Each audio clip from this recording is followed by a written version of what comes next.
Actually তোমাদের Calcutta university অত্যন্ত মহান ইউনিভার্সিটি। তোমাদের কিন্তু যে মানে তারিখে হচ্ছে কি রেজাল্ট পাবলিশের ডেট দিয়েছে, সেই তারিখে কিন্তু অনেকের সাপ্লি পরীক্ষা থাকবে। মানে তারপরেও ওরা হচ্ছে কি সেদিন রেখেছে। এবার অনেক স্টুডেন্টের এমনও হবে হয়তো অন্য একটা টাইমে হয়তো ডে শিফটে বা কোনো একটা দেড়টা বা দুটোর দিকে হবে, তখনও রেজাল্ট দেখে তারপরে হচ্ছে কি যে সাপ্লি পরীক্ষা দিতে যাবে। তো এদিকে রেজাল্টের চাপ, তারপর হচ্ছে কি আবার পরীক্ষা, মানে প্রচণ্ড বাজে। এগুলো কেন করে ওদের ঠিক ঠিকানা নেই। খুব বিচ্ছিরি। যাই হোক, তোমরা হচ্ছে কি যে ঠিক যেমনভাবে রেজাল্ট দেখতে ঠিক তেমন প্রসেসেই দেখতে পারো, যেমনভাবে তোমরা একদিন দেখে আসছো।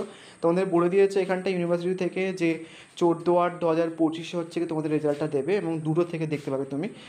এবং এখানটা অনেকগুলো পোর্টাল মেনশনস করে দিয়েছে, এবং আগের তুলনায় তোমাদের কিন্তু এখনকার যে রেজাল্ট চেকিং পোর্টাল, ওগুলো প্রচণ্ড স্মুথ করে দিয়েছে। আগে যেমন তোমাদের একটুখানি ওয়েবসাইট ক্রাশ করে যেত, এখন কিন্তু সেটা আর হচ্ছে না বেসিক্যালি।